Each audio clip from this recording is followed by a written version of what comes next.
And this brings us back to where we started, which is the Israeli-Palestinian Beautiful joint ceremony, right? Which people say we've lost those loved ones. We're going to take this and do whatever we can so no others won't feel the pain that we are feeling. So I think that's amazing. My slogan is, right, we have in our anthem, in Hatikva, our hope is not yet lost.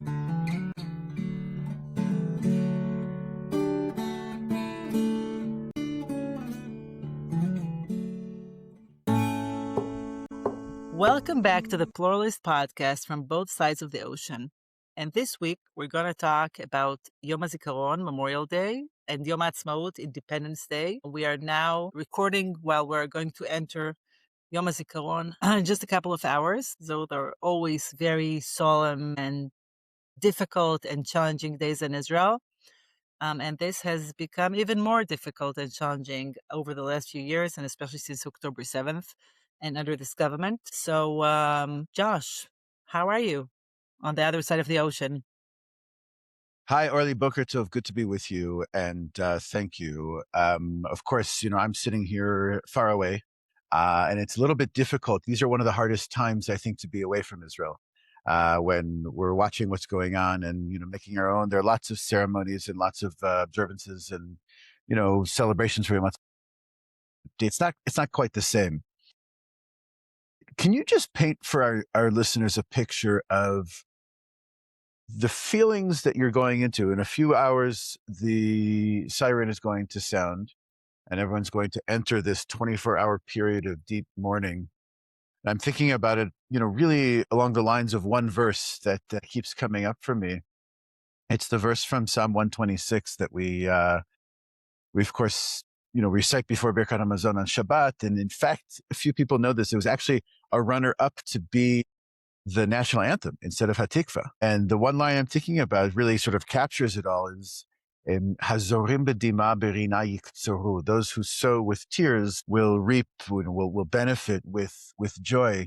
And I feel like that captures this, sort of 48 hours of bipolar emotional roller coaster. So Orly, I feel like there's something different this year, especially, marking the 1-year anniversary of the attack, the pogrom on the Ra'anana synagogue that I know you'll have a lot to say about. Tell us about the different ceremonies that are happening now around Israel.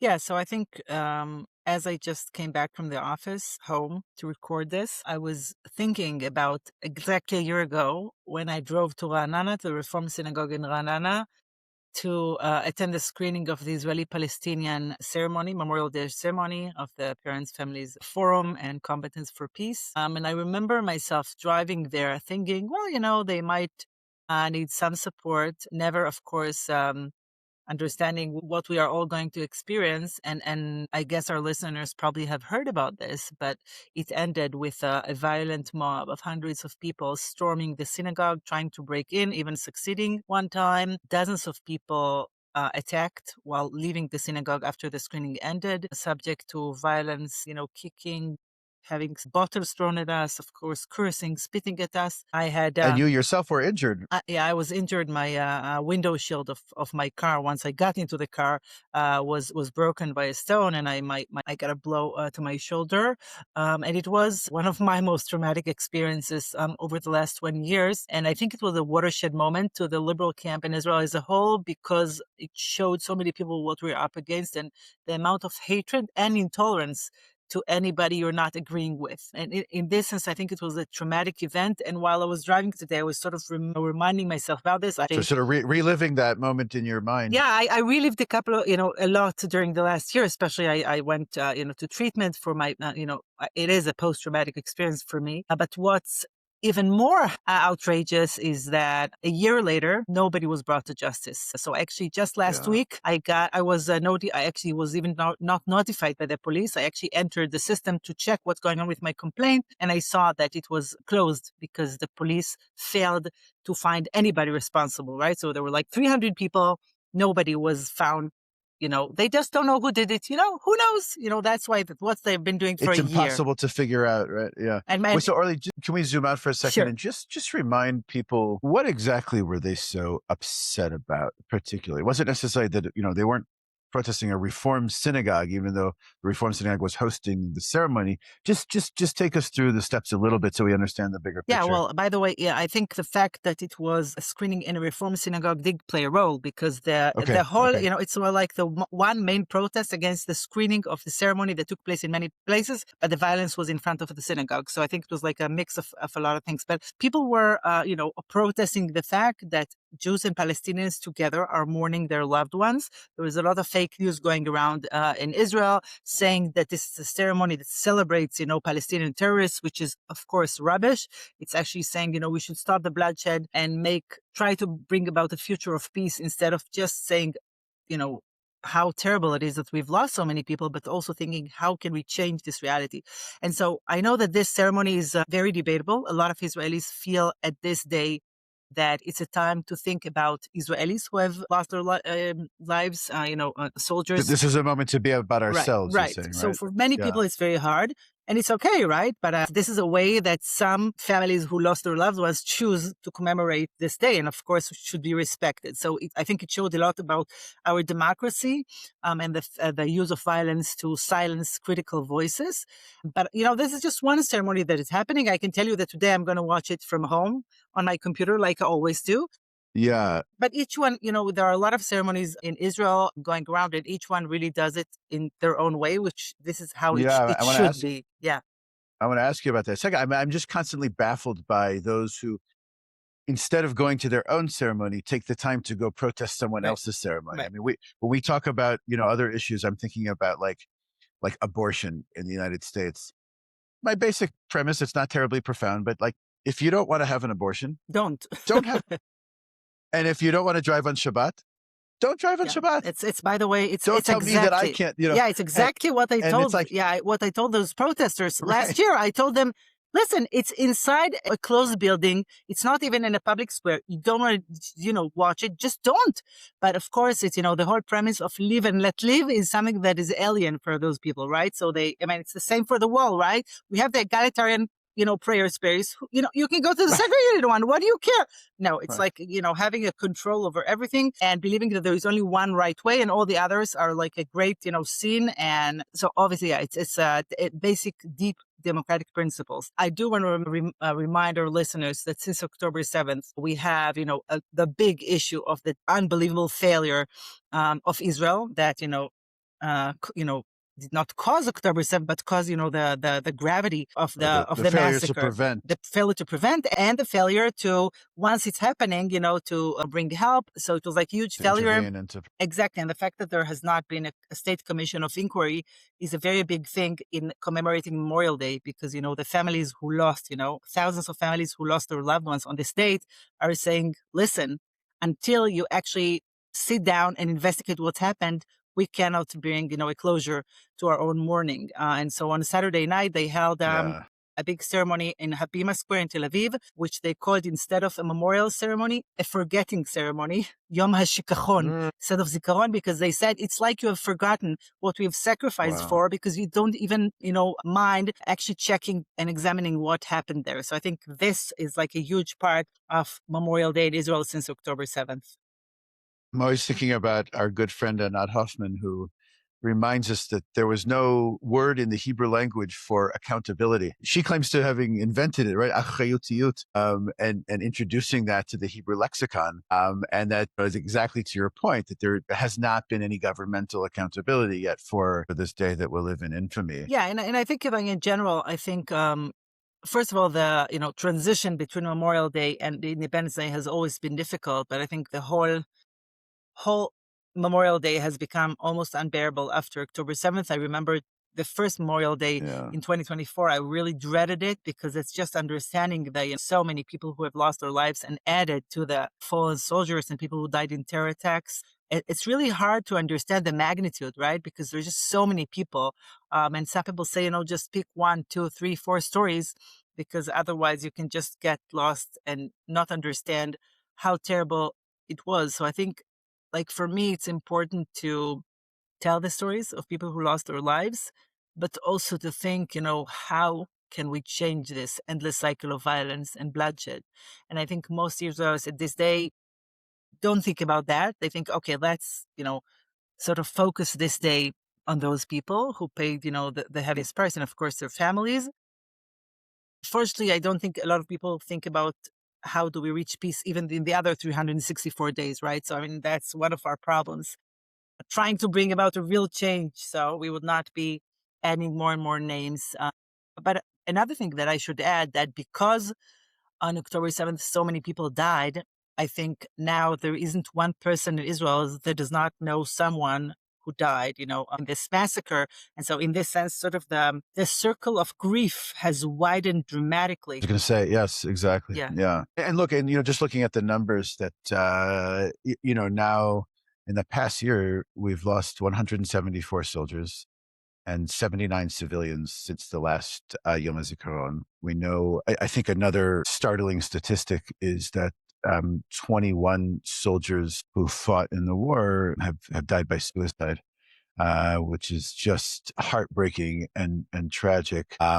And look, and we're living that and going into this moment these days with all of this, sort of carrying it with us is just so hard. Yeah, and And so difficult. there's a lot of talk now about obviously post trauma, and it's called moral injuries, right? So a lot of people, even who do not have post trauma, but feel they have been injured morally by watching terrible things while fighting in Gaza or in other places. I think now there's obviously more awareness to those kind of phenomenon and the need to treat them. At least people are aware. Yeah, But even if they don't make the yeah, headlines or if they don't, it's not necessarily identifiable in the public yeah, sphere. yeah, for sure. It's underlying there, right? Yeah. And so, that's sort of Memorial Day, but I think it's really important for me also to talk about Independence Day and what it means for Yeah, I was us. going to ask you, like, how are you thinking about and how are you preparing yourself for the transition? Yeah. That once the sun sets on Yom HaZikaron and you move into Independence Day, how are you celebrating this year? Well, first of all, many of our congregations hold Havdalah ceremonies between Zikaron and Atzmaut. So Havdalah sort of transitioning from I love it. It's Memorial amazing. Day to Independence Day. And it's a beautiful ceremony that's been going on for years now, also in my congregation in Zion. So you start about, talking about, those who lost their lives, but then you're transitioning into what we have and being grateful for what we have and sort of looking for a brighter future. So I think this transitioning ceremony is really, really needed and necessary. And I think a lot of our congregations are doing that because otherwise it's so abrupt and so difficult. And especially now, obviously, as we have a very, very difficult government. And we keep saying, that we have to differentiate between the government and the people. But it's very hard, especially around holidays, national holidays, and around ceremonies that are being produced. And, basically the government is responsible for them. It's very hard because you feel, I would say the immediate feeling is alienation toward many of those celebrations. Mm, And then you're like, okay, if I'm not part of those national celebrations, then where am I and how do I celebrate? And so I think yeah. over the last few years, especially after October 7th, we've seen more and more alternative celebrations that are being initiated by the civil society. And thank God we have an amazing civil society in contrast to our terrible, awful, outrageous government. So what you're saying essentially is that, for so many years we had one state ceremony, and here's a word that we can't translate to English so well, that they were Mamlachti. mamlachti. They were sort of national, apolitical but stately. I mean, I think that's the best way to Yeah. look at it. And if I understand you correctly, Orly, it seems like you're saying that over the past 2 years, the state ceremonies have taken on themselves a political agenda almost, and especially with who's being asked to participate in those ceremonies and who's, sort of the mythic, legendary honorific of, being a torchbearer and lighting the torch. You yourself penned, I think, a really powerful op-ed in Haaretz, criticizing one of the decisions of who should light the torches. Do you want to say a word about that? Yeah, but before that, I want to take us a little back to the history because when I'm thinking about Independence Day, when I was growing up, every house had a flag, an Israeli flag on it, which we hung every year for a week before Yom HaAtzmaut. So it was like that, and then we had, flags on the car. So it was, later when I grew up. So it was like a consensus, right? And I remember like being really excited, and everybody was sitting down in front of the television, the one channel that we had, and watching the torchbearer, the lighting of the torches ceremony, which is like a, kind of weird ceremony because it has a very like military aspect to it. But it was like, how do you say in English? Yeah, you could compare it to like, old other like Soviet ceremonies Yeah. or something like How that. do you But whatever, how do you say in English medurat hashevet? Like, yeah, the sitting around the campfire and the yeah, so try, everybody's like, one people watching the same thing and feeling, I would say, connected to it. And this has changed even before October 7, even before this government. Like over the years, people felt more sort of, I think, alienated toward this. I remember years ago, probably over a decade ago, I felt I couldn't hang a flag in my home, and instead I hung a flag that said peace. So not like the regular flag, because I Mm. wanted it to declare something. And I think especially with a flag, a lot of liberal Israelis had a very complicated relationship. And they felt the flag has become so associated with extreme right-wing people that it has been taken from us. And I think the amazing thing that we saw during the pro-democracy protest of 2023 was Super. exactly the reclaiming of the flag, and people saying, you can't take it from us, the same that you can't take the state of Israel from us. This is our flag as it is yours. And you remember the sea of flags, right? In Tel Aviv, in the protests, in other places. Thought it was such an important statement and a sort of collective decision to come and sort of reclaim the flag and say, actually, and for me, it also represented a reclaiming of the concept and the term of Zionism. Exactly. And to say, like, no, actually, our flag stands for the values of a Jewish and democratic state, the values laid out in Megillat HaAtzmaut, which I want to touch on And by as the well. way, in the protests, posters of the Declaration of Independence. So it was sort of the reclaiming of the Declaration of Independence as a major symbol of what it means to be Israeli. Yeah. And I'm thinking about that. I'm thinking about, our own Yom HaAtzmaut observance. And, whenever I sit around tables representing the reform movement, whether it's at the Conference of Presidents of major American Jewish organizations or the Jewish Agency, the World Zionist Organization, I always introduce myself as a religious Zionist, as religious with a Yeah, small yeah. r, in that, I believe deeply in what Ben Gurion tried to establish here, and that Yom HaAtzmaut was going to be a holiday like all the other holidays in the Jewish calendar, and it would have the symbols, the same symbols of other holidays. Like we would have a festive meal. I think we call that a mangal now, and we would say special kiddush, and we would, have a day off, of course. By the way, And we would, the only holiday where we have public transportation, because it's not a religious holiday. So that's wonderful. right. Yeah. Well, I mean, Purim and Hanukkah and all those holidays too, that you have this Yeah. similar things, but but also, like, what's the text that we read? So some, in the observant or religious world, have this whole debate about whether you should add the specific prayers for festivals, like the Hallel prayer. And we in the Reform movement definitely do add Hallel as religious Reform Zionists, with a bracha, of course. And so what text are we going to read? And I love the fact that in the modern times, the text that's almost like a haftarah, like a prophetic text that's chosen, is in fact Megillat HaAtzmaut.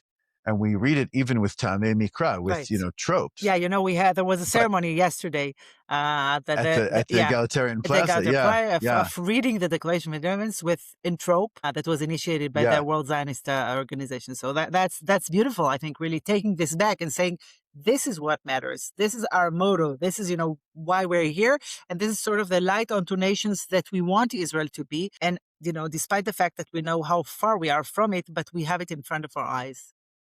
yeah.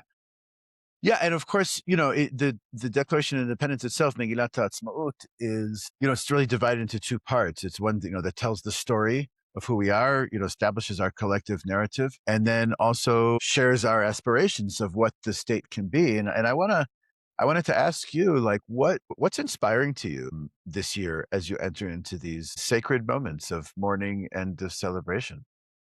So I think, as I said, I think the gap between what needs to be and what we have is huge.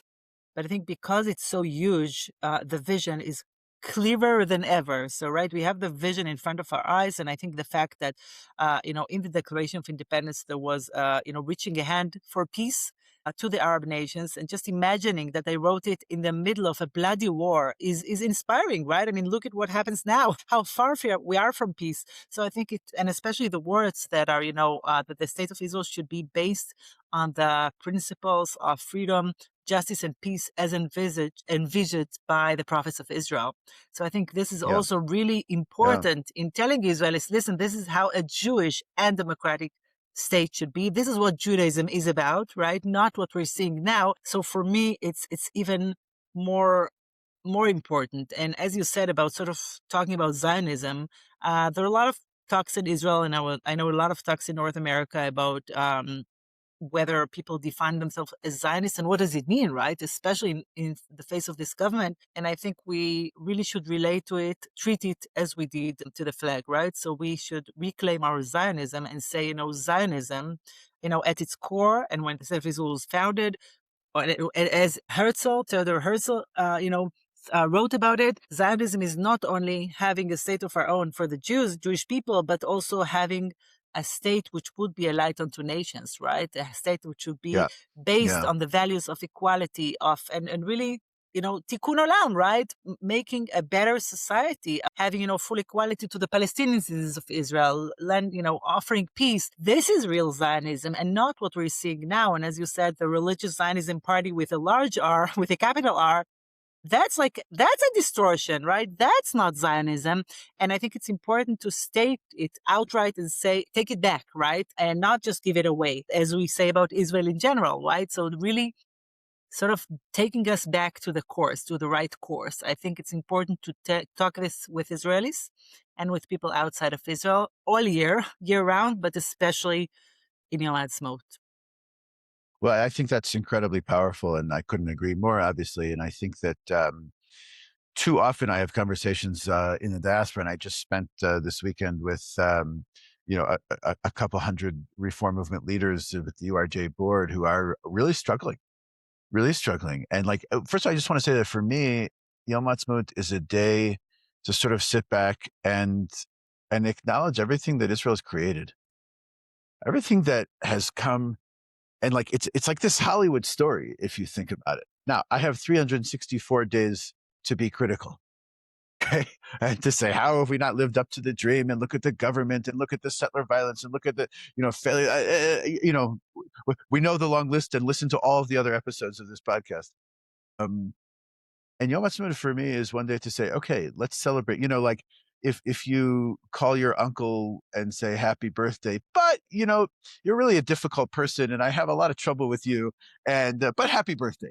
I have to tell you that my kids always say that in my birthday blessing, I'm like, I wish you this, and please be more organized and more this. And they're like, that's not a blessing for the birthday. I know. And sometimes, sometimes we can't help ourselves, and on your birthday, we really wish you would get a lot better. And it's like, I sent my friend a Get Better card. They weren't sick. I just wanted them to get a little bit better. Here it's one moment for me to say that, and it's another moment to clarify that, Zionism was never meant to be easy. Okay. And that I think it asks us to hold tension and to, insist on the basic notion that we as a Jewish people can have a sovereign, independent political entity in our ancestral homeland. Okay. Full stop. And aspirationally, yes, we aspire to be this chevra lemofet, right? This exemplary society that I think, in some ways I can point to examples of where, yes, that is the case. You think about the resilience and how people just stood up without questions asked and volunteered and helped each other and came to each other's need. It's such a beautiful example. Of course, that's partially because the government wasn't there to do that and didn't step in. And I'm thinking a lot about it, with diaspora Jews here. And many people are really struggling to disassociate the term Zionism with the policies or the behavior of the current coalition. And that to me is frankly sad. And I think that the American story right now has done us a favor in reminding Americans that they can be patriotic American citizens without necessarily, and I'll be gentle here, without necessarily aligning in full with the policies or the behavior of the current administration Yeah, in the United States. yeah, for sure. And I want people to look at Israel in the same way and to say, no, this is a part of us. This is central to our Jewish identity. And actually, Zionism, as you beautifully said, is doing that work um, to change, actually, and to fulfill that initial prophetic vision laid out in Megillat Ha'atzmaut, Yeah, in the yeah. Declaration of Independence. I think for me, it's hard to say I criticize the government for 364 days. Let's celebrate it. Like for me, it's really hard to separate it. I mean, I Mm. find it hard to have like a happy, worry-free celebration. I completely acknowledge that this is what we should do, right? And be grateful for what we have. And as you said, we have so many great things here, right? And obviously, like, it's our home, but I think especially since October 7th and, the fact that we said, okay, we need a state to have our own homeland in order for us to be safe. And obviously, neither Israelis were safe nor Jews around the world are safe. So I think this is sort of something that has been really unsettling for us since October 7th. Also saying, well, this was the promise, right? Did we fulfill this promise or haven't we fulfilled this promise? So that's like, Or have we regressed? I right, mean, right, yeah, right. So I think that's probably on many, the mind of many people, during this time with, constant attacks on, synagogues and Jewish institutions all around the world, right? Whether it's, in England or North America or Australia or so many places. So I think for me, that's also very unsettling.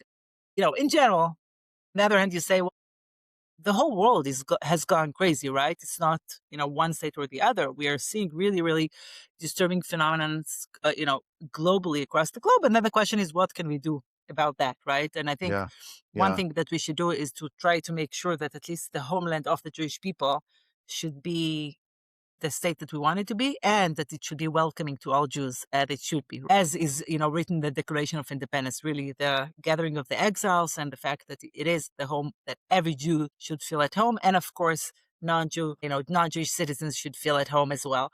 And so those are sort of my thoughts around this. I do want to say, because you mentioned before the this year's ceremony of the torch lighting, whatever. I don't know how you said it in English. In Hebrew, it's had like Yeah, the torch lighting yeah, a ceremony, I torch think. lighting. So, every year the government picks 12 people. They're supposed to be very remarkable and impressive, either in specific fields or in, contribution to society. And there used to be, some kind of, disagreement, public, maybe criticism, but it was sort of within, I would say, like the limits of, most people said, I wouldn't pick those people, but that's okay. And I think over the last years, it has become really, really insane. And especially this year, it started with the fact that one of the torchbearers is a person who was nominated by Netanyahu after October 7th to be in charge of releasing the hostages, Gal Hirsch. And he was very, very critical toward the families of the A hostages. retired general in the army, and Yeah, yeah, and he was very critical toward the families of the hostages, actually really criticizing publicly for their calls and protests, demanding that their loved ones be brought back. So for the families of the hostages, it was, like a major blow. Like, how could you celebrate this it was a person? total gut punch Yeah, for them. Yeah, yeah, that not only did not I help saw us, one but actually commentator said. attacked us. I saw one commentator said it was just a play on the name. He said you should invite Emotional Hirsch, not Gal Hirsch, right? That saying you should invite the mother of course, slain hostage Hirsch Goldberg Poland Or to light the torch, Hirsch, right? or any, No, or Hirsch himself, or right? If the government he maybe should have been, would of have course, alive. brought To the captives yes, earlier, yeah, he could have been alive. So I think this yeah, was sort of yeah, one thing that was extremely outrageous by the government. And as a result of public pressure, at the end, one of the family members of the hostages is going to light the torch with him, with Gal Hirsch, because the government understand that's like going one step too far from what the Israeli public is, going to accept. and remind us who Rabbi Zarbiv is. Yeah, so that's the other unbelievable choice. Another person who's going to light a torch is a rabbi called Avraham Sarbiv. He's serving as a religious judge in a rabbinical court, and as he's a state employee, and he served on reserve duty during the war after October 7th. And what he did in his army reserve was drive like a D9. How do you call it? Like like Like a bulldozer, a right? A bulldozer. bulldozer Yeah. actually ruining the buildings of Palestinians. And he said many very, very problematic, to say the least, expressions, saying that all of Gaza should be taken down, that he's sorry he didn't, destroy more buildings, and that basically all Palestinian buildings should be destroyed, all Palestinians, and instead of that, Jewish settlements in Gaza should be built. And he was really, really bragging about how he destroyed everything and how wonderful it is for him to destroy all the buildings in Gaza. And his name became a synonym in Israel, in Hebrew, for the word. It's called, if you say to lezarbev, it's like to destroy, flatten Gaza, Gosh. Yeah. obviously in a very, very negative sense. And he, a person who exemplifies, destruction and racism and hatred, was selected by the government to light a torch. And by the way, because he's serving as a rabbinical judge, we filed a complaint to the person in charge of ethics of judges, saying that He's a state employee, right, essentially, that right? he's not allowed to say those. I mean, imagine a judge talking politics, saying this, saying that, and our complaint was found justified. So that the former judge who's in charge of ethics of judges said, you're right, it's not okay, and he should be told that this is not okay. So instead of actually holding him accountable, talking about accountability, he was given, this reward, which is unbelievable. So yeah, this was sort of what I wrote on my op-ed in Haaretz. So on the one hand, it's unbelievable. On the other hand, it's very believable. It's like the fact that the police didn't find anybody who, was involved in the program in Ranana. It's not surprising, but still it's outrageous, right? Because I think this guy, Rabbi Zarbiv, is really exemplify what this government is all about, right? I mean, the fact that this government supports hatred and racism is a known fact, right? But over and over again, we are shocked to find how they, decide to celebrate for different occasions, Yeah, including Independence Day. it's like when you walk into a bookstore and the section on dystopian reality has been moved to current events.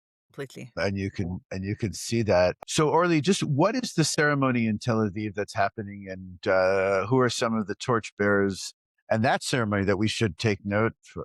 Yeah. So the interesting thing is that a lot of people feel that they cannot watch the formal governmental ceremony anymore because it is so far from our values.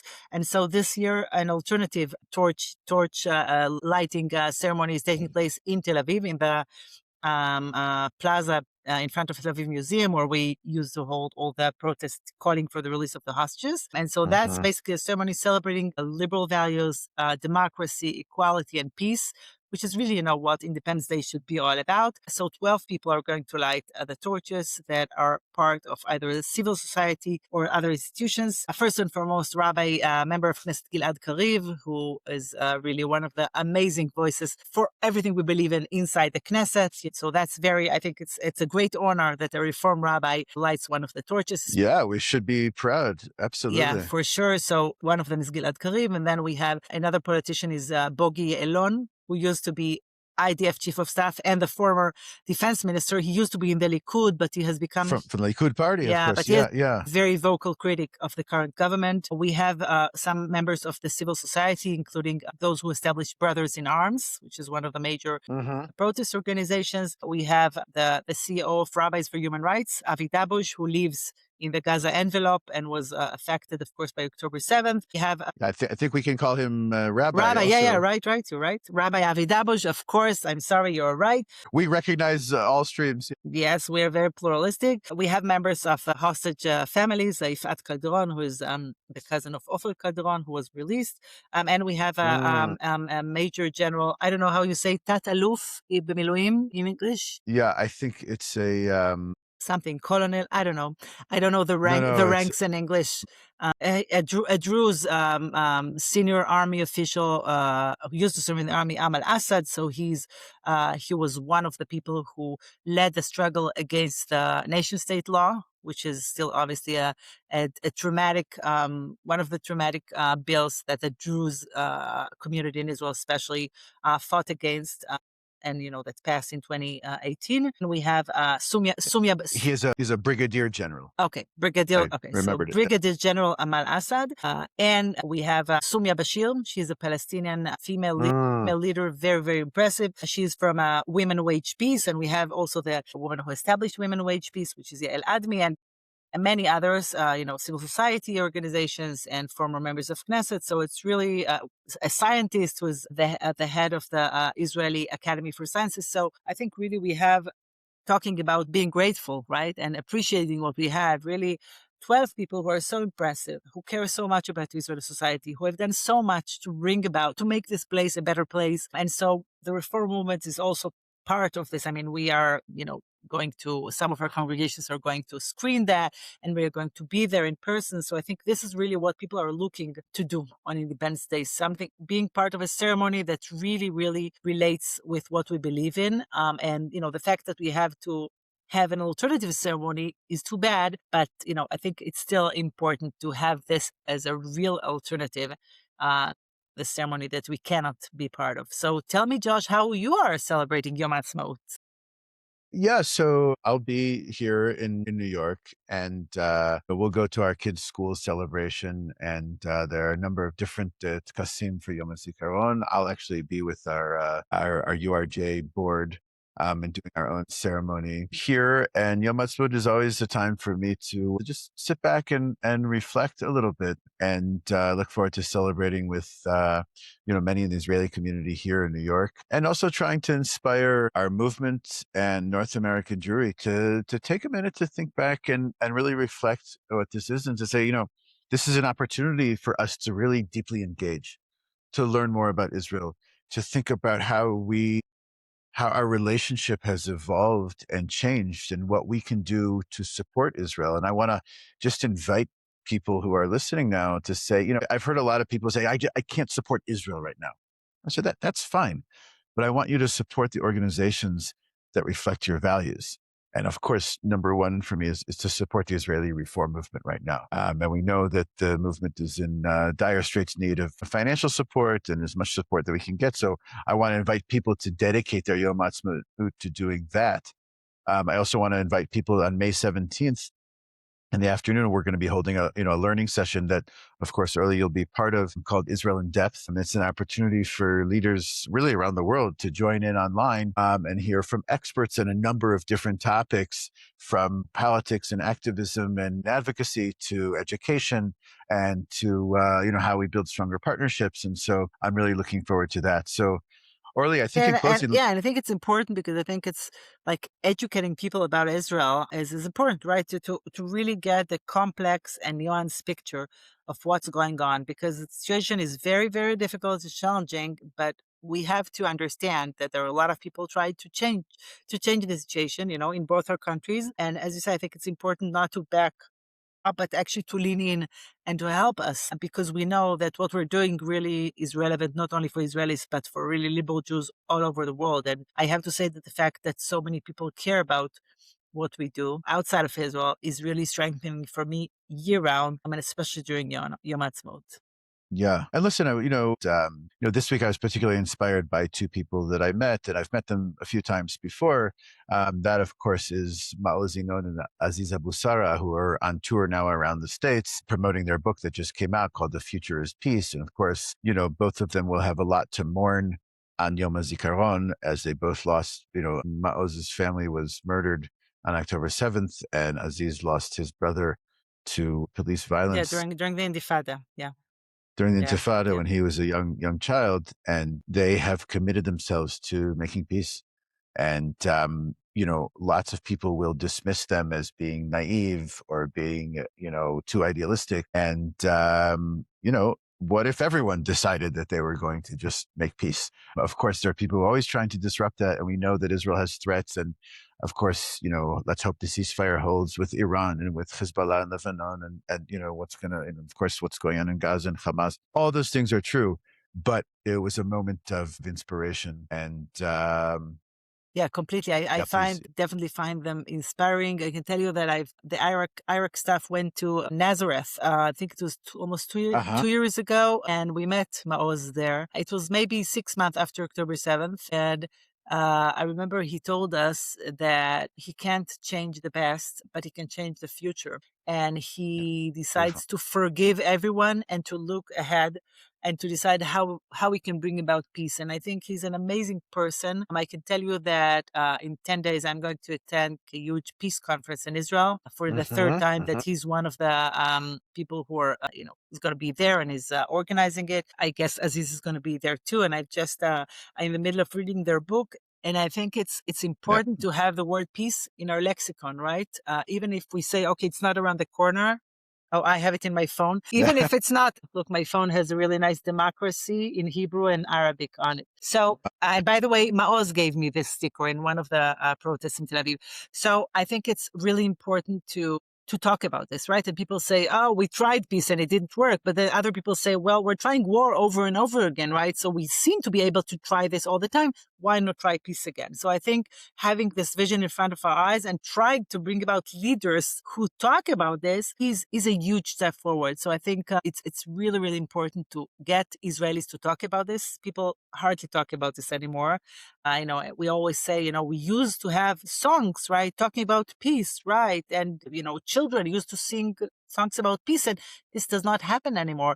We have to bring this back, right? Because we can't go on with a future on living on our sword forever. We need to have this long-term vision of changing it. So I agree with you that they're truly inspiring, and the fact that they take their loss and turn it into something that is hopeful is amazing. And this brings us back to where we started, which is the Israeli-Palestinian Beautiful. joint ceremony, right? Which people say we've lost those loved ones. We're going to take this and do whatever we can so no others won't feel the pain that we are feeling. So I think that's amazing. And in conclusion, my slogan is, right, we have in our anthem, in Hatikva, our hope Yeah. is not yet lost. And I think this is a very, Yeah. very good sentence to end this episode with. I love it. I just Uh, wanted to ask you also, I mean, are you able to celebrate this year, or am I being too naive in my sort of birthday greeting for Israel? It's I think with a very heavy heart, what we usually do is just get together with friends and with family and go out to the nature if the weather should be nice and just breathe a little bit. And I think especially this year after we, with the war with Iran that just ended not too long ago, and the ceasefire is so fragile, who knows how long it's going to last. I think we're carrying with us this really, really heavy weight. So I can't say like I'm all happy, but I'm sure that like this trinity ceremony in Tel Aviv would fill me with a lot of hope and inspiration. And I think we're going to see thousands, if not tens of thousands of people there, because this is what people are looking for. So I think I am yearning for this inspiring moments to give us a lot of energy to celebrate and to continue fighting. Yeah. Beautiful. Well, thank you, Orly, and I hope we have many more conversations about Zionism and about what this means for us today. Yeah, for sure. And Chag Sameach, yes, if I can say. to all of you. And conversations like this are really why we started this podcast. And this podcast exists because we believe Israel can be better, as we said in depth today, for all who live here and for all who care about it from afar. But that takes honest conversations and it takes partnership. And if these episodes meant something to you, please share it and help us keep this conversation going. And to stay up to date, subscribe on YouTube or wherever you listen to podcasts. If you want to help us grow, leave a 5-star review and send this episode to someone who should be part of this conversation. Maybe your review should say something like, approaching these days of Yom HaZikaron and Yom HaAtzmaut, I was feeling somewhat ambivalent and not sure about how to think about it or how to feel about it. But now I have a great sense of clarity after listening to Orly and Josh discuss. Something like that. And if you're interested in sponsoring an episode or using it to mark an upcoming occasion, we would love to hear from you. And as always, if there's a topic you want us to explore, reach out to us. We'd love to hear from you. Chag Sameach v'shalom. Bye bye. Thank you.